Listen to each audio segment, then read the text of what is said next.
बॉलीवुड के वो 8 मशहूर सितारे जिनकी प्रेम कहानी का हुआ बड़ा ही दुखद अंत। बॉलीवुड में कई प्रेम कहानी की शुरुआत हुई, लेकिन इनमें से कई लव स्टोरी का अंत बहुत ही दुखद तरीके से हुआ। यहाँ हम आपको कुछ ऐसे ही लव स्टोरी के बारे में बता रहे हैं। बॉलीवुड में सफल प्रेम कहानी तो कई हैं, मगर बहुत सी प्रेम कहानियाँ ऐसी भी हैं जिनकी हैप्पी एंडिंग नहीं हुई। यहाँ हम आपको बॉलीवुड के कुछ ऐसे ही सितारों के बारे में बता रहे हैं कि आखिर उनके प्यार भरे रिश्ते में ऐसा क्या हुआ कि यह बिखर कर रह गया। इन सितारों की प्रेम कहानी की शुरुआत तो अच्छी रही, लेकिन अंत दर्द भरा रहा।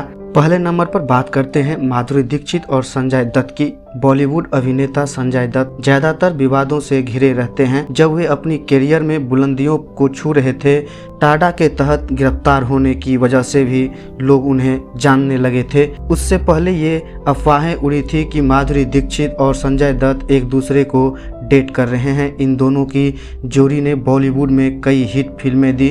दोनों को साथ में बाहर जाते हुए भी देखा जा रहा था। वैसे तो इन्होंने कभी भी अपने रिश्तों पर मुहर नहीं लगाई, लेकिन जब संजय दत्त गिरफ्तार हो गए तो दोनों ने आधिकारिक रूप से यह जरूर कह दिया कि उन दोनों के बीच कुछ भी नहीं है। ही दूसरे नंबर पर बात करें तो फिल्म इल्जाम में बॉलीवुड अभिनेता गोविंदा और अभिनेत्री नीलम ने एक दूसरे से प्रेम की भूमिका निभाई थी। बॉलीवुड में सामने आई ये नई जोड़ी उस वक्त बहुत हिट हुई थी और हर डायरेक्टर की पहली पसंद भी बनने लगी थी। इन दोनों को शायद ही पता था कि फिल्मों में एक दूसरे से प्यार करने के दौरान असल ज़िंदगी में भी दोनों एक दूसरे को दिल दे बैठेंगे। गोविंदा नीलम के प्यार में पूरी तरह से दीवाने हो गए थे और उनके साथ हर हाल में शादी करना चाहते थे।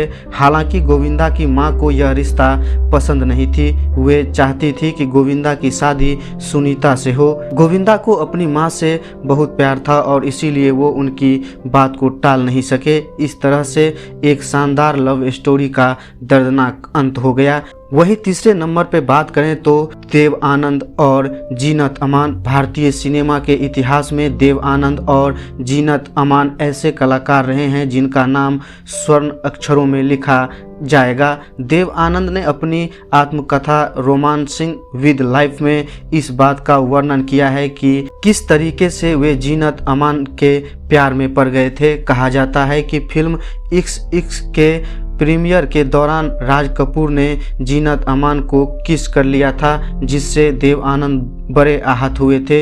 इसके बाद जीनत अमान ने राज कपूर की फिल्म सत्यम शिवम सुंदरम भी साइन कर ली थी, जिसके बाद देव आनंद ने जीनत अमान के साथ अपना रिश्ता ही तोड़ दिया था। वहीं चौथे नंबर पर बात करें नाना पाटेकर और मनीषा कोइराला। नेपाल की सुंदरी और बॉलीवुड अभिनेत्री मनीषा कोइराला एक वक्त बॉलीवुड में इतनी हिट फिल्में दे रही थी कि उस वक्त उनकी ज़बरदस्त डिमांड थी।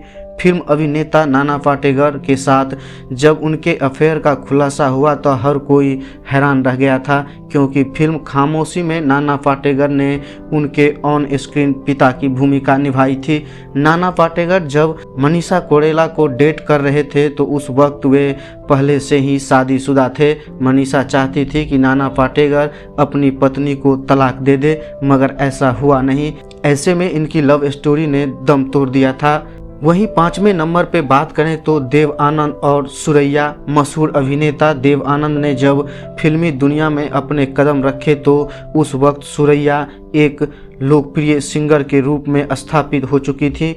इसी दौरान देव आनंद और सुरैया एक दूसरे के प्यार में पड़ गए थे। उनका यह रिश्ता बड़े ही सुंदर तरीके से आगे बढ़ रहा था, लेकिन जब शादी की बात आई तो सुरैया अपने परिवार के खिलाफ जाकर देव आनंद के साथ खड़े होने की हिम्मत नहीं जुटा पाई। वहीं सुरैया की दादी भी इस रिश्ते के खिलाफ थी। देव आनंद ने उन्हें हर तरह से मनाने की कोशिश की, लेकिन सुरैया ने रिश्ता खत्म करना ही बेहतर समझा। वहीं नंबर 6 पे आता है दिलीप कुमार और मधुबाला। मशहूर अभिनेता दिलीप कुमार और खूबसूरत अभिनेत्री मधुबाला की जोड़ी को भला कौन पसंद नहीं करता। ये अपने जमाने की सबसे सफल जोड़ी थी, जब इन दोनों के रिश्ते की खबर सामने आई थी तो उनके प्रशंसक भी खुशी से झूम उठे थे। हालांकि नियति को कुछ और ही मंजूर था। किसी वजह से मधुबाला और दिलीप कुमार का रिश्ता टूट गया। दोनों का रिश्ता आखिर क्यों खत्म हुआ, इस बारे में बहुत सी अफवाहें उड़ी हैं, मगर इन सभी अफवाहों में मधुबाला के पिता का नाम जुड़ा हुआ रहता है। वहीं 8वें नंबर की बात करें तो राज बब्बर और अस्मिता पाटिल। अभिनेता राज बब्बर हिंदी सिनेमा की मशहूर अभिनेत्री अस्मिता पाटिल की सुंदरता की ओर इस कदर आकर्षित हुए कि उनसे शादी करने के लिए अपने परिवार तक को छोड़ दिया था। फिल्म भीगी पलकें के सेट पर दोनों की मुलाकात हुई थी और यहीं पर राज बब्बर ने अस्मिता को दिल दे दिया था। हालांकि भाग्य ने अपना खेल खेला और अस्मिता पाटिल बच्चे को जन्म देते समय इस संसार से अलविदा हो गई। अस्मिता पाटिल के जाने से राज बब्बर बुरी तरह से टूट गए थे।